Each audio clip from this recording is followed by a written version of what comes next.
Inilah pesan berat yang dulu diturunkan oleh Imam Abu Hamid Al-Ghazali yang wafat tahun 505 Hijriah. Sekarang 1434 ya. Apa kata beliau? Kalau engkau mau mengkritisi sesuatu, memuji sesuatu, maka kuasai dulu sesuatu itu apa. Dan ini beliau lakukan sendiri. Imam Al-Ghazali ketika hendak mengkritisi filsafat, dia pelajari 2 tahun, lalu dia review selama setahun. Jadi 2 tambah. Dan dia menulis dalam masa itu. Belajar, dia katakan, dia review, kemudian dia tulis 3 tahun genap. Jadi Imam Ghazali baru kemudian mempublikasikan kritiknya terhadap filsafat setelah 3 tahun mendalami filsafat. Kita sudah berapa tahun mendalami suatu istilah, lalu kemudian mengkritisinya. Jangan-jangan kata orang, katanya nggak boleh kata orang, ya harus kata Allah dan Rasulnya. Ya, jika ada orang mengatakan itu batil, coba tunjukkan bahwa pembagian ini batil, ada nggak? Kan nggak ada. Syariat itu ada di Quran istilahnya, syir'atan wa minhaja. Itu ada di Quran ya. Syariah itu ada di surah Al-Ahqaf. Apa arti syariat? Syariat itu artinya yang syariah itu jalan. Syariah yang dijalani. Bisa begitu ya. Bisa juga diartikan jalan itu sendiri. Jadi sebenarnya syariat dan tarekat itu artinya sama. Syariat itu jalan, tarekat itu jalan. Syuru' arti bahasa Arabnya syuru' itu artinya proses. Syara' artinya hukum yang mesti dijalani. Ya, syara' hukum yang mesti dijalani. Kalau di kampung saya ada ungkapan begini, adat bersandikan syara'. Bukan syariat, syara'. Sama maksudnya sama. Ternyata di Jambi juga sama, di Riau saya dengar sama, di Aceh sebagian ada yang ngomong begitu juga, di Malaysia juga ada yang menyebutkan kalimat itu. Adat bersandikan syara'. Berarti hanya satu suku aja. Gak tahu siapa yang duluan, itu tinggal klaim-klaim sejarah aja ya. Kalau klaim sejarah biasanya mulai rasis. Saya gak mau rasis. Kita diciptakan oleh Allah lita'arafu, supaya kamu saling berbagi ilmu, saling kenalan, tidak boleh rasis. Oke. Jadi syariat artinya apa? Jalan. Tapi bedanya apa dengan thariqat? Syariat itu biasanya diartikan jalan yang zahir.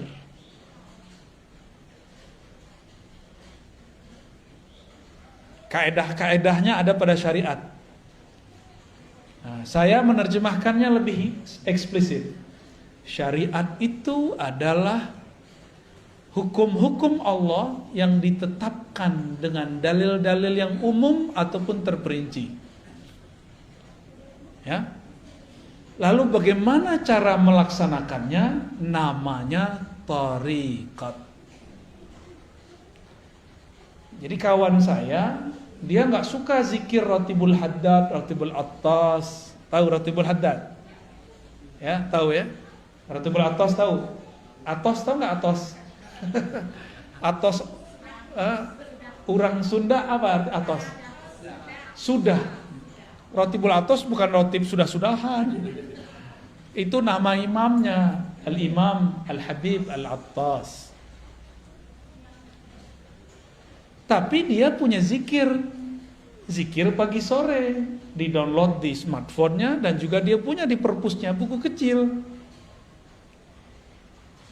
Di dalam Al-Quran, surah Al-Ahzab ayat 41 ada perintah, ya ayyuhalladzina amanu zkurullaha dzikran katsira. Al-Ahzab ayat 41. Oke. Wahai orang beriman, ingatlah Allah sebanyak-banyaknya. Itu syariat, hukum syariat. Tekniknya gimana? Kata kawan, bid'ah tuh pakai Ratibul Haddar, Ratibul Attas. Tapi dia ngeluarin buku baru, zikir pagi dan sore yang sahih. Itu juga namanya thariqat baru. Thariqat tergantung siapa namanya. Kalau yang nulis ini namanya Dodo, Eduardo, berarti thariqatnya thariqat Dodowiyah. Kalau yang kayak Mancung, thariqat Al-Mancungiyah. Jelek amat nama thariqat ya. Ya. Dulu almarhum Haji Maksum misalnya punya wiridan yang dia kerjakan pagi dan sore, maka thariqat yang dia tinggalkan boleh disebut dengan al-maksumiyah. Gitu. Maka penamaan zikir itu biasa. Ya, boleh-boleh aja. Ya. Kenapa nggak disebut dengan zikir Nabi aja? Ya kan Nabi zikirnya banyak. Saya punya kitab zikir Nabi hampir 10 yang pakai ilmu hadis, dan kalau di luar ilmu hadis banyak, puluhan. Yang ilmu hadis saja pakai riwayat, itu udah pusing kita bacanya. Ini yang mana mau diamalkan duluan? Karena kita bingung, banyak dalil, maka perlulah seorang guru yang akan meramu.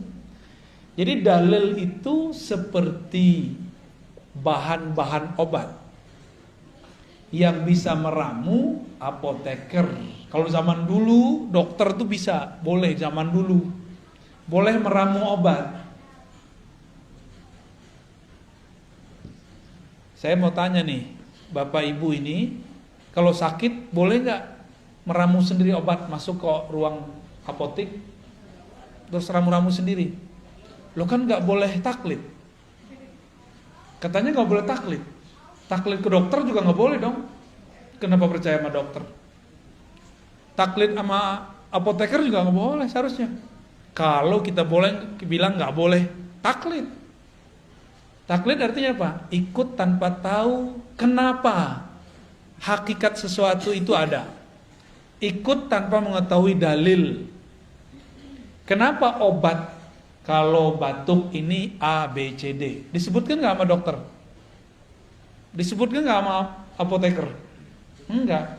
Terus kenapa percaya-percaya aja? Kenapa itu boleh, sedangkan dalam agama nggak boleh? Gitu. Yang mengerti dalil ulama atau orang awam? Ulama. Berarti kalau nanya dalil ke siapa? Kalau kita nanya dalil ke ulama, itu sudah sama kayak kita mau taklid, tapi menaik pangkat jadi ittiba. Nah, kembali yang tadi. Bagaimana teknik berzikir itu masuk ke thariqat? Mana perintahnya zikir, masuknya ke syariat. Jadi beda syariat sama thariqat apa? Syariat itu dalilnya,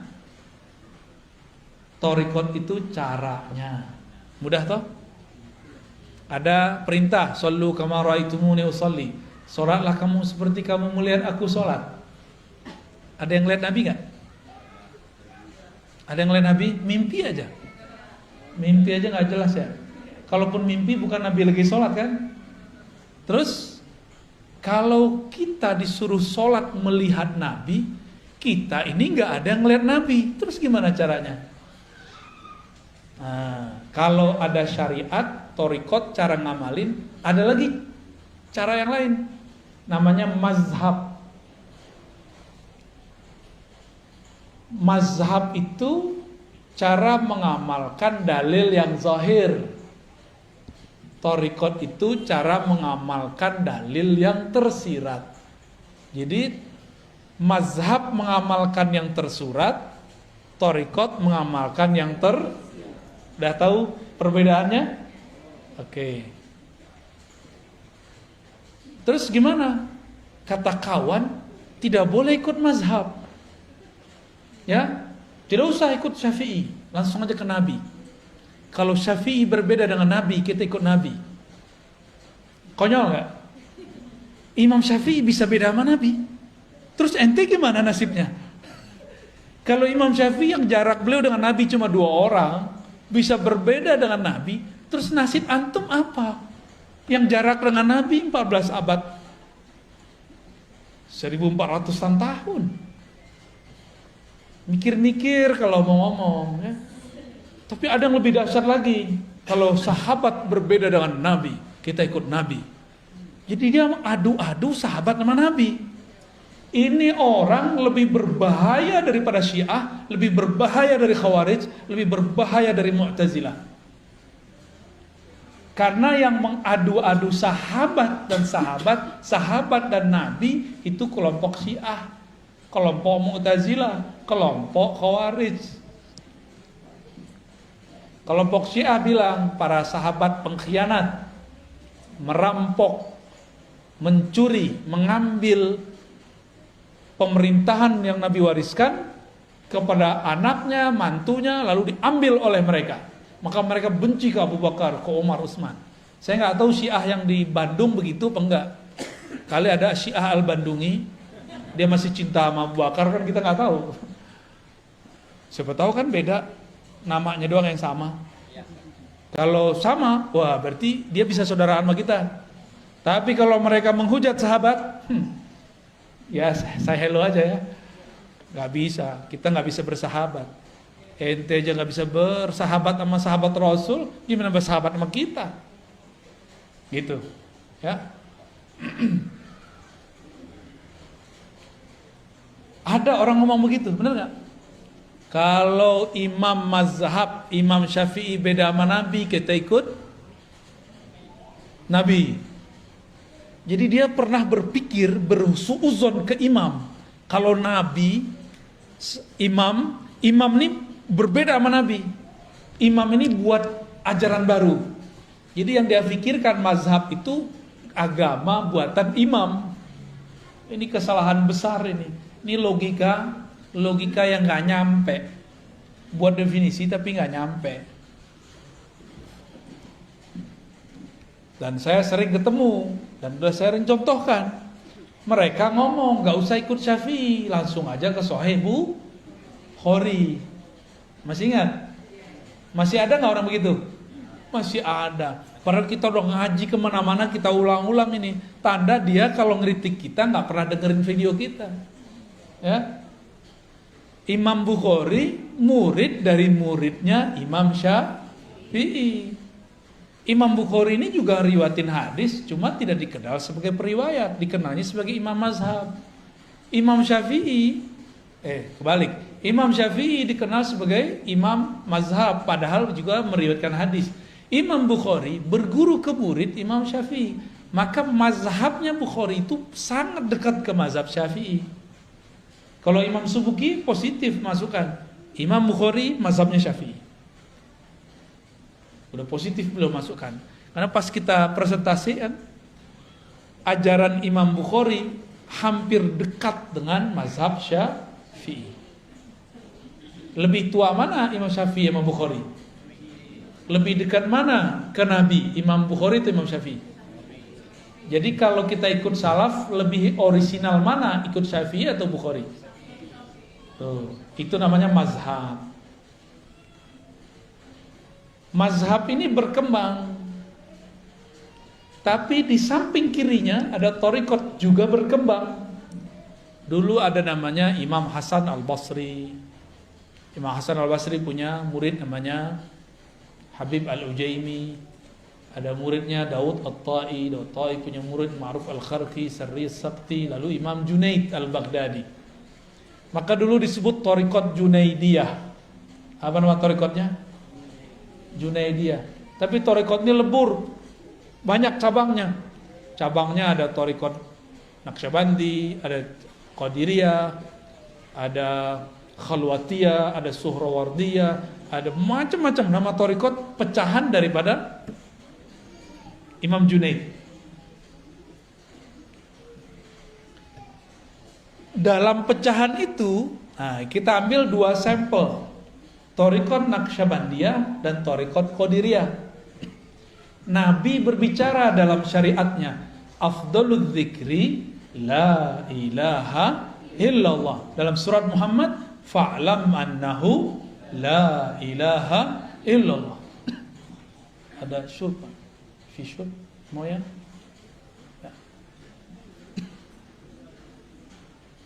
Air al-maksum, ada nggak? Pakai bahasa Arab gak paham Anda bilang. Moya al-maksum. Maaf merepotkan ya. Gak usah pakai gelas, udah gini aja. Udah gini aja. Bismillah.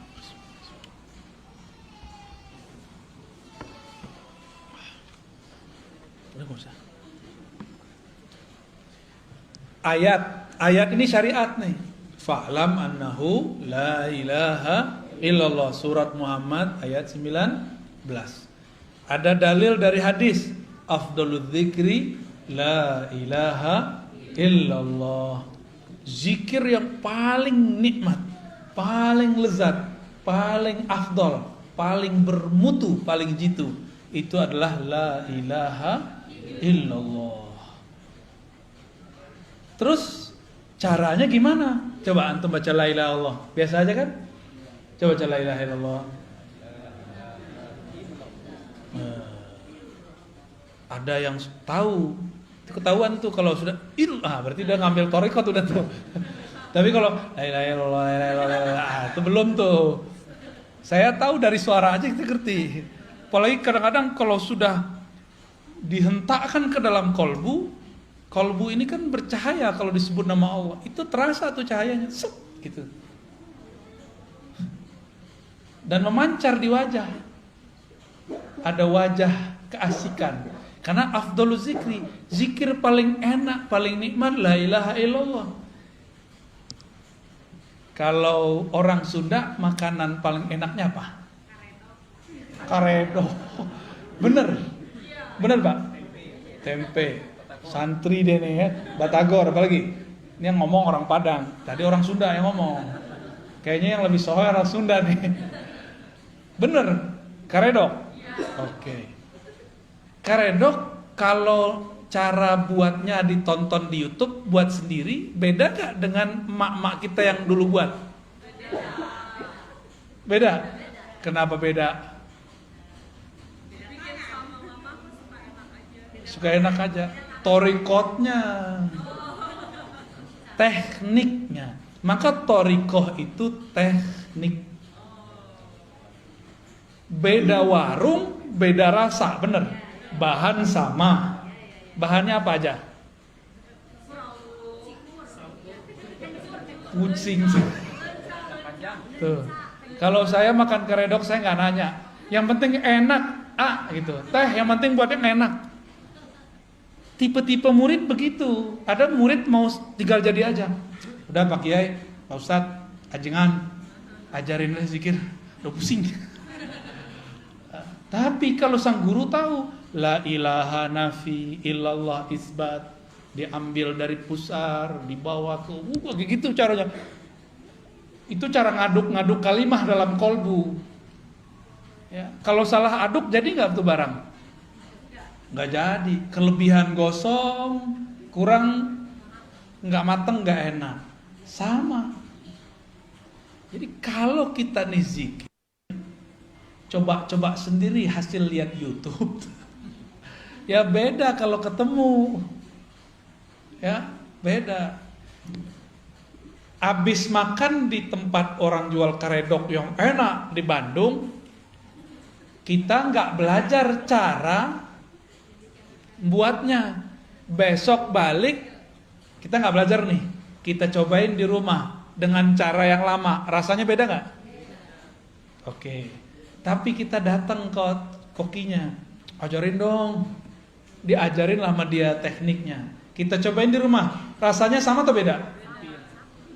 Tetap beda. Tetap beda. Zikir depan guru nikmat, karena disuapin sama beliau. Cobain di rumah, tekniknya udah dikasih nih. Istighfar, tawasul, apalagi Oh, semuanya lengkap deh. Nih bahannya kamu cobain sendiri di rumah. Kita cobain. Kok ambar ya? Kenapa? Karena kita belum terlatih. Sang guru napas dia udah begitu. Ya. Ibu kita karena sudah lama jadi ibu, dia tiap hari harus buat masak buat anaknya, maka enak jadinya. Ya tetehnya jadi ibu tapi bukan yang masak, sama aja. Ambar juga. Saya kan orang Padang, itu suka mengamati rasa rendang. Sama-sama resto A, tapi beda tukang masak, kokinya beda rasa. Padahal mereknya sama. Ya, sama-sama rendang loh ya. Padahal bahannya sama. Itu namanya thariqah. Beda cara adukannya, beda teknik membuatnya. Masukin daging ke dalam santan aja itu ada timingnya. Bener? Emang begitu. Sama. Kadang guru nih nafsu punya murid. Belum saatnya dimasukkan daging kalimatullah ke dalam kolbu murid, udah dikasih-kasih aja. Namanya obral. Obral zikir. Jangan lagi obral zikir. Ini kalimah thayyibah. Ini kalimah mahal. Afdalul zikri la ilaha illallah. Pelan-pelan. Kecuali si murid udah lama zikir, udah lama berguru dan direstui oleh gurunya, baru kita kasih. Walaupun sekali bertemu boleh. Cuma baru kemarin sore hijrahnya udah minta talqin aja ya.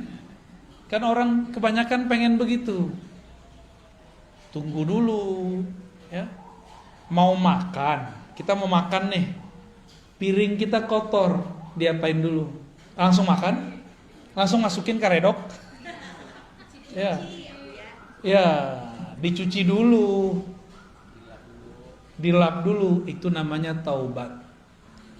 Kolbu ini kan tempat, kalau kita nih maksiat pakai mata, pakai telinga, itu di kolbu tuh nodanya banyak. Itu harus dibenerin dulu. Baru nanti kalimah la ilaha illallahnya masuk ke dalam kolbu dan dia tidak ada halangan.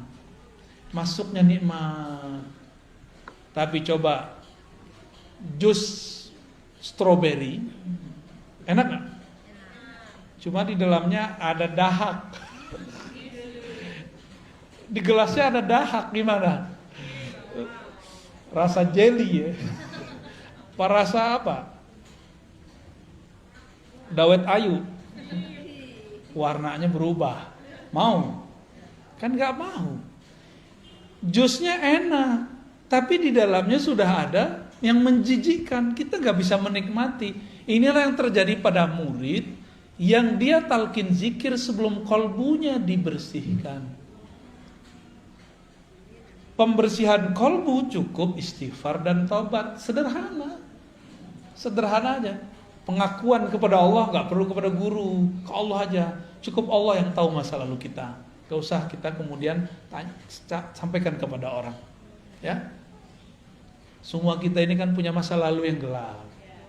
Bahkan mungkin ya pelangi-pelangi, kadang gelap, kadang terang gitu ya. Ya inilah kita, kira-kira begitu. Kita emang begitu, mau gimana lagi. Maka saya gak percaya ada orang suci 100% kecuali Nabi Muhammad Sallallahu Alaihi Wasallam, kecuali para nabi. Gak percaya saya selain mereka. Kalau mereka emang maksumuna, dijaga oleh Allah. Kalau almarhum Haji Maksum namanya Al-Maksum, beliaunya gak maksum. Benar Pak Cepi? Pernah dimarahin gak Pak Cepi? Tuh dokter aja bilang pernah marahin. Menurut pandangan Pak Cepi sebagai anak, ayah pernah salah gak? Pernah Pak Hatu, namanya Al-Maksum benar. Maksud saya apa? Label-label A, B, C, D tidak akan merubah subjeknya. Kita bilang nih, inilah ajaran Rasulullah, inilah yang paling murni. Ini langsung dari salafus soleh. Belum tentu, itu kan klaim aja. Ini loh yang paling benar, ini loh thariqah yang paling sahih. Kan klaim. Iklan kecap. Ya, nomor 1 terus. Oke. Itu baru thariqah tuh. Udah mulai paham? Sama-sama karedok tapi beda teknik, beda koki, hasilnya beda. Sama-sama thariqat qadiriyah tapi beda mursyid, beda guru, beda mentor, beda murabbi, beda hasilnya. Beda enaknya. Dan jangan salahkan para salik, para penikmat ini, dia sedang memburu restoran ruhani. Namanya Naqsyabandiyah. Siapa dulu kokinya? Siapa dulu pimpinan dapurnya? Siapa dulu pemiliknya? Ya. Apalagi sudah beda menu. Naqsyabandiyah menunya beda dengan Qadiriyah. Di Naqsyabandiyah zikir lembut dulu, baru zikir keras. Nggak ada keras juga sih, zikir bersuara aja. Di Qadiriyah zikir keras dulu, la ilaha illallah, gitu kan? Kalau di Naqsyabandiyah enggak, mata dipejam, lidah dikunci, sebutlah selembut-lembut mungkin nama Allah. Kayak kita bermanja-manja kepada sang kekasih bernama Allah. Beda nggak? Beda, badan lemes-lemesin. Kalau di thariqah Qadiriyah enggak, kalau perlu tangan di kepal. Dulu saya belajarnya begitu. Kepal tanganmu, ya. Tarik nafas. Baca. Mulai dari zikirhu Allah, la ilaha illallah, Allahu, semuanya itu. Ada zikirhu aja, ada ahad-ahad aja. Betul-betul menghentak di dalam badan ini. Nah, ada ilustrasi lain. Kita ini ada yang suka musiknya nge-rap, nge-rock. Ada yang suka musiknya slow, bener. Ini wajahnya wajah apa nih? Nggak percaya. Ini sukanya apa? Jangan-jangan haram lagi. Sukanya hadroh. Hadroh itu udah separuh-separuh ngerok tuh, tang tung tang. Saya alirannya slow. Jadi kalau datang ke hadroh, saya request yang lembut dikit ya, gitu. Karena kalau denger duh. Dulu masih muda banget, seneng. Dulu thariqah Qadiriyah, thariqah Samaniyah yang saya pelajari, kita seneng kalau zikir keras. Apalagi kalau dikasih duk-duk. Allah, la ilaha illallah. Waduh, nikmatnya bukan main. Kalau minggu itu nggak ada zikir keras, kayaknya dunia ini hambar. Dulu begitu. Belakangan umur udah nambah, ya senangnya yang adem-adem, yang lembut-lembut, tapi tidak anti zikir keras. Memahami zikir keras ini beda gitu. Cari senangnya yang lembut-lembut. Datanglah Syekh Ahmad Khatib As-Sambasi yang hijrah ke Makkah. Dia belajar 2 thariqah, Naqsyabandiyah, Qadiriyah. Dia gabunglah satu paket. Zikir keras dulu, habis itu lembut. Ya boleh-boleh juga sih. Makanya kalau datang ke pusat-pusat tarekat di Bandung, di Tasik, di Garut, mau jalurnya yang manapun, kalau di Tasik kan sudah masyhur tuh. Abah Anom, Suryalaya, macam-macam. Di sini ternyata juga ada TKN tapi beda jalur. Metodenya sama. Keras dulu, baru lembut. Kenapa? Karena memang sudah satu menu. Nah, cuma kenapa yang ini enak terkenal, yang itu tidak? Kenapa? Sama kayak rumah makan, yang ini terkenal, yang itu tidak. Padahal rasa, bukan rasa, menunya sama. Rasanya beda. Jadi lidah ini nyari rasa. Kalau makanannya fisik, maka lidahnya lidah fisik. Kalau kolbu fisik atau non fisik, maka yang dia sedang cari menu-menu makanan non fisik. Oleh karena itu ulama kita mengatakan zikrullah qutul qulub. Zikrullah itu adalah nutrisi makanan kolbu. Ya. Zikrullah makanan kolbu. Saya mau tanya, mau nggak tiap hari dikasih karedok teh? Bapak Ibu, mau nggak tiap hari dikasih apa biasanya? Nasi liwet. Mau nggak tiap hari dikasih nasi liwet? Enak juga. Lama-lama tensinya naik, kolesterolnya naik, lidahnya tiba-tiba jadi asin. Mau nggak tiap hari? Bosan. Oleh karena itu, kolbu ini juga ada kebosanan. Innallaha la yamallu hatta tamallu. Allah itu tidaklah akan bosan selama-lamanya sampai kamu bosan. Maka teknik la ilaha illallah pun ada macam-macamnya. Ada teknik A, ada teknik B, ada teknik C. Zikir keras itu tekniknya beda dengan lembut. Dalam keras itu juga ada beberapa teknik. Bosen. Inilah masalah thariqat. Ini masalah thariqat, ini saya sampaikan nih. Kok thariqat zikirnya 2 aja, la ilaha illallah ma Allah Allah. Padahal zikir banyak. Berarti ada yang belum sempurna dalam thariqat itu. Kurikulumnya kurang lengkap. Ya. Bakal bosen nanti kalau cuma zikir la ilaha illallah doang. Selama-lamanya zikir keras mulu, bosen. Maka harus ada zikir lain. Ada zikir subhanallah, ada alhamdulillah, ada Allahu akbar, ada la haula wala quwwata illa billah, ada hasbunallah wa ni'mal wakil. Ada suluknya masing-masing. Ada suluk subhanallah, ada suluk alhamdulillah, ada suluk la Allahu akbar, la haula wala. Semuanya ada suluknya. Dan semua itu turunan dari amalan para nabi atau para malaikat di langit.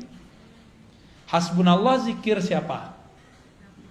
Nabi siapa yang waktu itu dibakar siapa? La ilaha illallah biasa. La ilaha illa anta, siapa yang zikir begitu? Nabi yang dilempar ke perut ikan, Yunus. Maka la ilaha illa anta itu namanya suluk Yunusiyah, tarekat Nabi Yunus. Ada tekniknya. Kalau belum nyampe ke teknik itu, gak akan ada rasa baca la ilaha illa anta. Gitu, ya. Ada tekniknya semua. Allah berfirman ke Nabi Musa, Musa, innani anallah la ilaha illa ana. Sesungguhnya akulah Allah, tiada ilah, tiada yang berhak disembah, tiada Tuhan kecuali aku. La ilaha illa ana.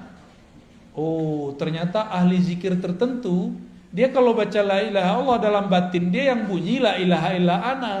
Seakan-akan Allah berkalam, lidahnya baca la ilaha illallah, la ilaha illallah. Tapi di batinnya seakan-akan Allah bicara seperti kepada Nabi Adam. Itu semua nggak bisa dibuat-buat. Itu semua ada kurikulumnya, ada tekniknya.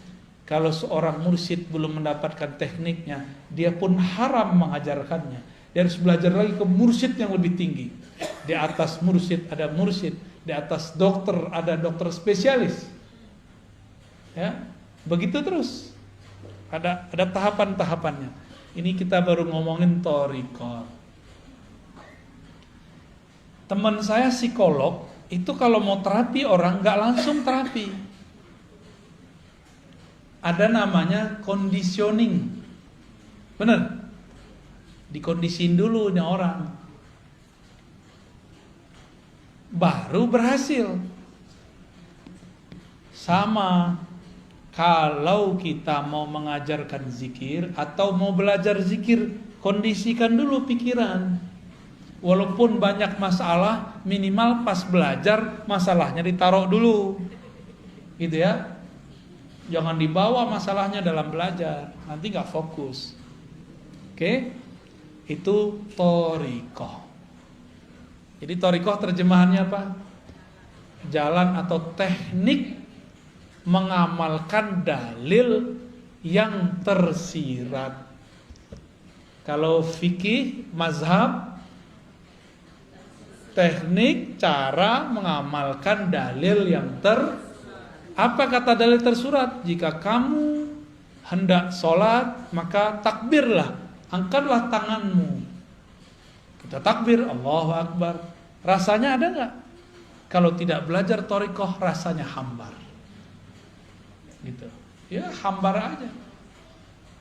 Apalagi orang yang belajar sholatnya lewat buku atau YouTube, lewat video, ya salam. Nabi bilang, sholatlah engkau seperti engkau melihatku.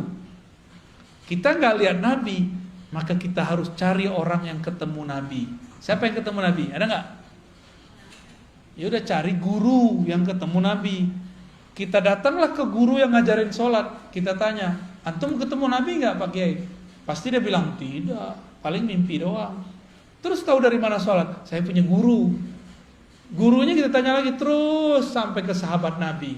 Jadi jarak kita sama Nabi udah 14 abad.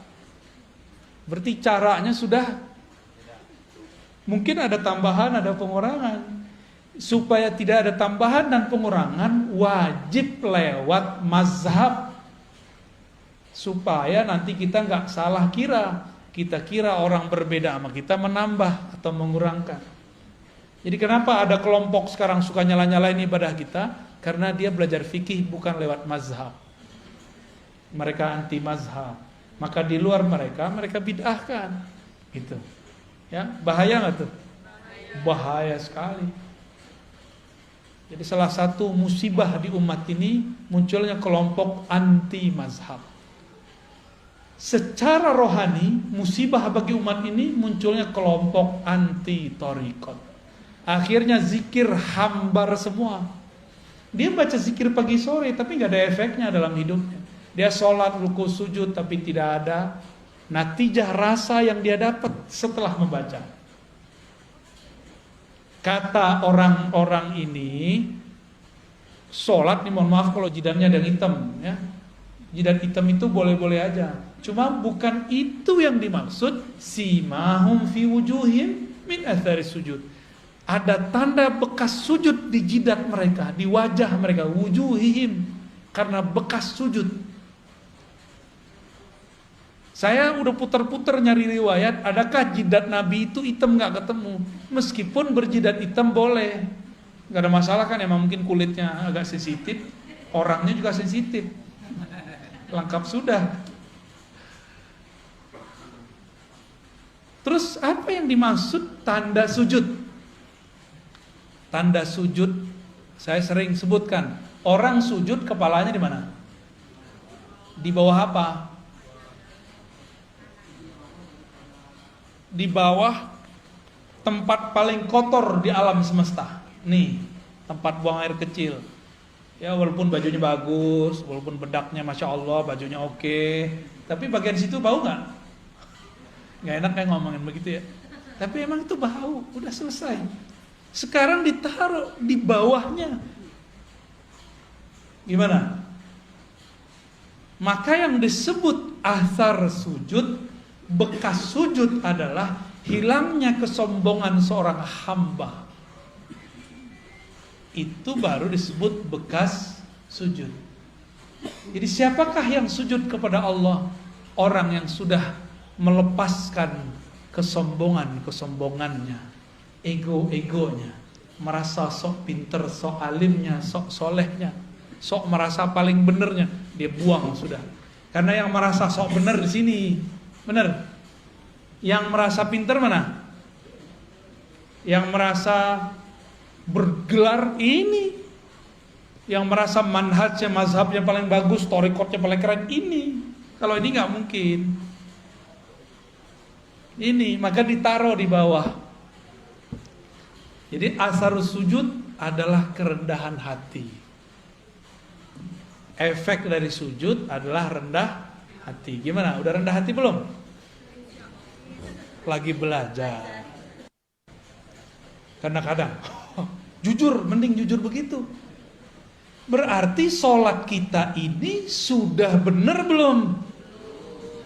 Kira-kira sholatnya diterima nggak? kayaknya nggak diterima sih. Soalnya simahum fi wujuhimnya belum ada.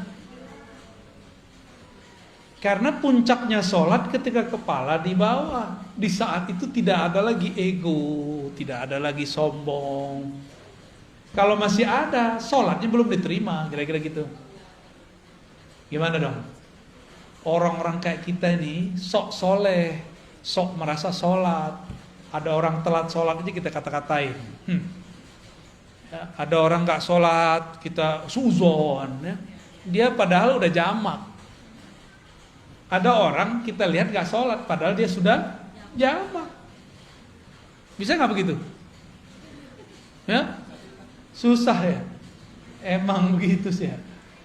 Di otak ini, ya, kortek depan ini dia sukanya prasangka. Ternyata otak ini di istilah orang-orang ahli neurologi disebut otak reptil. Ini yang disebut dalam Al-Quran. Ulaika kal an'am. Mereka itu seperti binatang. Otak reptil itu 5-10%. Selebihnya sisanya berapa? Otak kanan atau kiri 40 45 ya? 45 kiri kanan itulah yang akan mendalami thariqat hakikat ma'rifat. Sayangnya orang cuma berpikir pakai 10% ini. Makanya jadi bodoh seumur hidup. Keras sekali. Cari lawan terus. Karena reptil kan suka nyari lawan. Kepalanya begini terus tuh. Siapa lo? Aliran baru nih. Jadi setiap kali ada kelompok baru, kepalanya seperti reptil. Kalau nggak menghindar, ngelawan. Begitulah terus. Ulaika kal an'am. Nyalak mulu, ya. Maka di Quran disebut seperti kalbun, seperti si kuku. Jika engkau biarkan yalhas, jika kau perhatikan yalhas, engkau apa-apain yalhas. Yalhas itu lidahnya begitu mulu. Auzubillah min dzalik. Kita ini jangan-jangan baru sujud fisiknya, belum sujud. Kita baru sujud fikih, mazhab, belum sujud thariqat. Kalau sudah sujud thariqat, tahu tekniknya.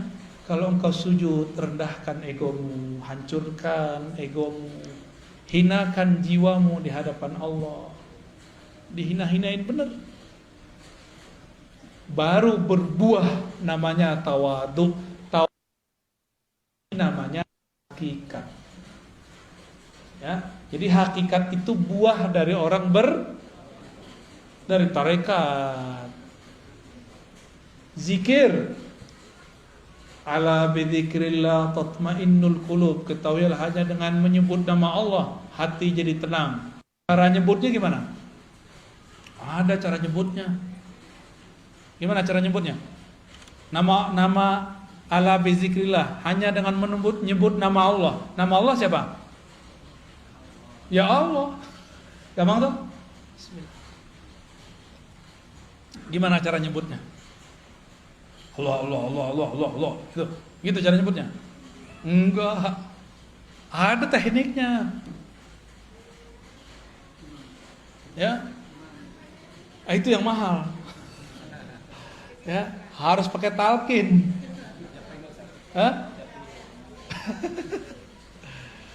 Harus pakai talqin, mahal itu.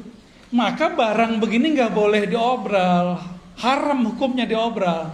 Ini mutiara dari Allah, karena dia seafdol zikir. Kalau diobral, orang nggak menghormati barang ini nanti, dapat dibuang. Itulah yang terjadi pada banyak murid. Talqin sini, karena diobral talqinnya, dia tidak pernah lagi mengamalkan zikirnya. Karena dia nganggap, kita kalau beli cincin tepi jalan, pede nggak pakai tiap hari. Tapi kalau beli cincin ini toko yang eksklusif, pede nggak pakai tiap hari? Pede. Kira-kira begitu, ya. Ini lebih dari cincin. Ini sesuatu yang kita masukkan ke dalam diri. Mau obral-obralan. Maka dalam thariqah kami, talqin itu bukan nomor pertama. Nomor pertama at-ta'allum wa ta'lim, ngaji. Udah bener ilmunya baru talqin. Udah hilang syaknya, sehingga dia tahu nama yang akan dibaca dia adalah zat yang maha agung. Maka dia pun akan mempersiapkan jiwanya untuk membaca. Nggak mungkin lewat Zoom, pasti dijemput kok. Antum ini kan lucu, takut COVID ngaji lewat Zoom. Tapi kalau pengen makan resto, datang langsung. Ya salam ya. Nggak adil sama diri sendiri. Takut ngurus badan fisik, tapi virus rohani dibiarkan. Sampai mati begitu aja lah ya. Rasain aja terus. Nggak ada perkembangan dalam batin kita. Nggak adil. Innallaha yuhibbul muqsitin. Allah senang sama orang yang adil, yang proporsional jelas. Lu pengen sama karedok ya. Datang ngantri lagi. Masuknya pakai masker pas makan. Mungkin. Nih ditutup nih. Mam bisa nggak? Kan nggak bisa.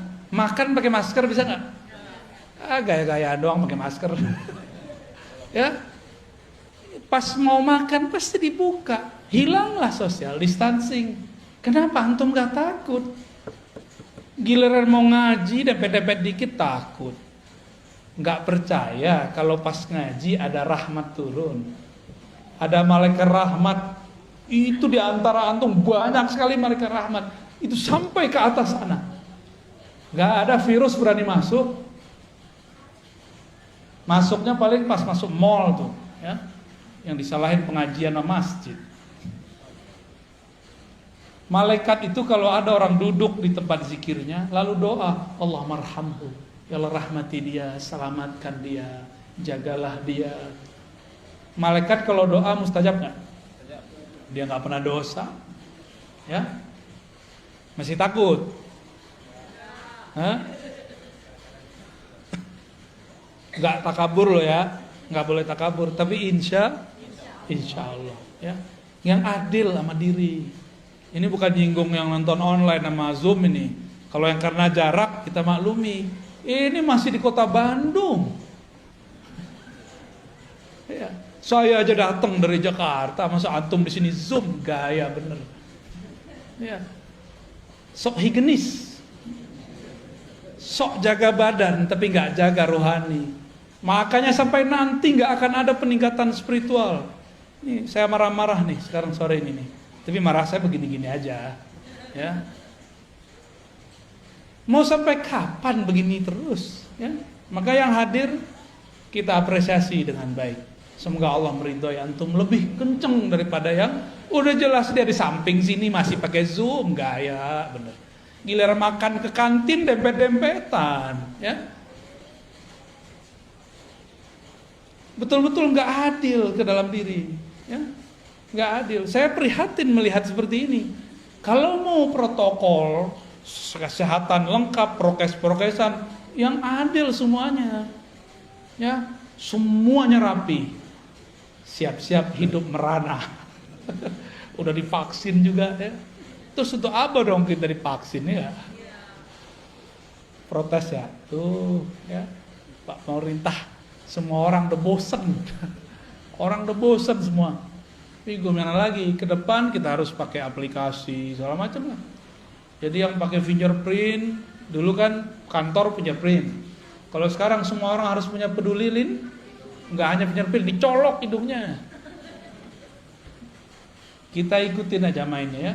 Yang penting kalimah Allah bertahta di dalam kalbu. Ya. Yang penting ketenangan muncul di dalam jiwa. Harus muncul di dalam jiwa. Jika dilakukan zikir berdasarkan tekniknya, sama dengan orang makan karedok, makan rendang sesuai dengan takarannya, cara masaknya, udah pas sudah. Kalau juga masih belum terasa, jangan-jangan bukan menunya yang tapi lidahnya sedang sariawan. Paham ilustrasi ini? Kalau kita nih belajar zikir, gurunya sudah oke, tekniknya sudah lengkap, tapi belum juga menikmati zikir. Jangan-jangan kolbu kita sedang bermasalah. Seperti mulut lagi sariawan gak menikmati makanan. Saya kira cuma orang Padang yang pedes. Orang Sunda cabai rawit gak dicampur apa-apa, giling. Gimana? Udah? Pernah nyoba? Doer gak bibirnya tuh? Gak berani. Tuh orang Padang gak berani, orang Sunda berani. Pantesan lebih pedes dari kita ya gak? Maaf, canda-canda. Itu torikot, hasil dari bertorikot, tenangnya kolbu dalam berzikir, namanya hakikat. Kita punya kesimpulan, punya hikmah. Oh begini ya kalau zikir dikerjakan secara benar, hasilnya begini. Kita tahu metodenya, tahu teorinya, paham hikmahnya. Ini namanya hakikat. Ya, jadi hakikat itu pengetahuan yang diperoleh setelah menjalani hakikat. Tapi hati-hati, tidak semua pengetahuannya tepat. Maka di atas hakikat ini harus ditingkatin lagi. Si hakikatnya harus diuji. Karena hakikat ini pengetahuan, tapi pengetahuannya terpisah. Zikir la ilallah rasanya ini, zikir hu rasanya ini. Itu namanya hakikat. Terpisah-pisah. Beda zikir, beda rasa. Umroh sama puasa, beda gak rasanya? Keasikan umroh haji berbeda dengan keasikan tahajud. Benar? Pilih mana? Sama-sama pegel loh kaki, tahajud. Sama-sama tawaf. Kenapa orang lebih sering memilih umroh? Padahal mau ketemu Allah di rumah juga bisa. Gak mesti ke Ka'bah kali. Kenapa? Karena menu. Orang bosan satu menu. Rasa, ada rasa yang didapat di dalam umroh beda dengan rasa yang dapat dalam tahajud. Rasa ini menghasilkan pengetahuan. Pengetahuan inilah yang disebut ilmul yakin. Ilmu yakin. Paham? Kira-kira? Dhamma lainnya hakikat.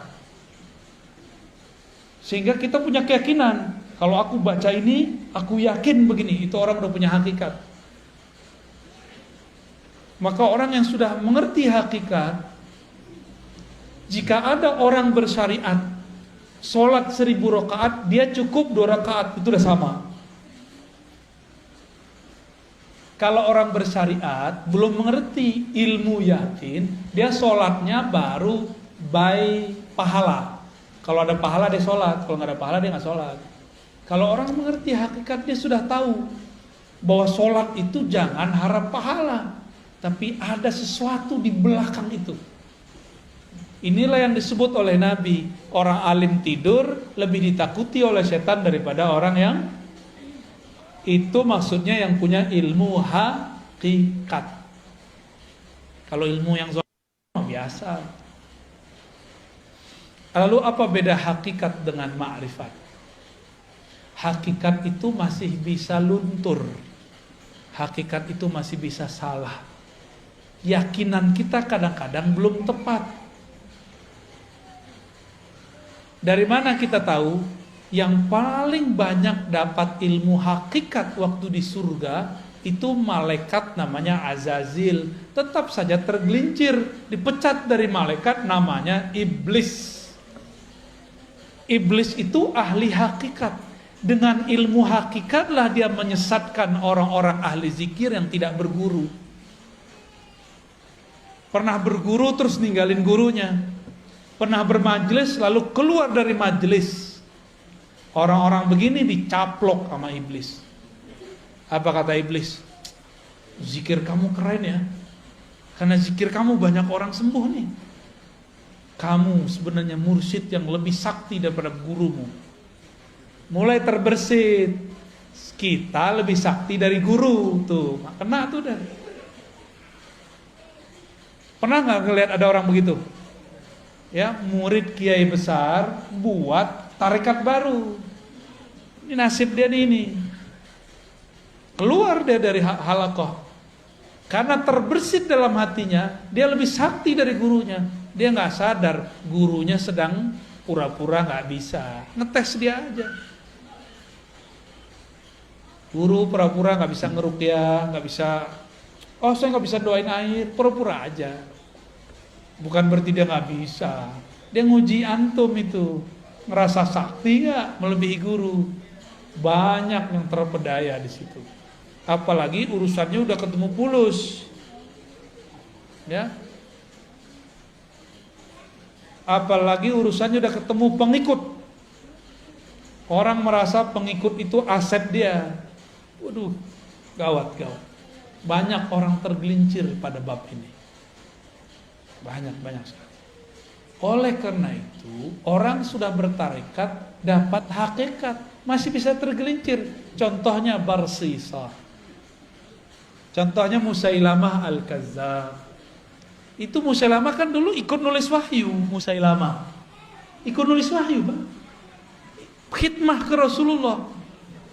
Maka kita berdoa orang-orang yang berkhidmah untuk agama ini, untuk kita tidak membelot di akhir nanti. Amin.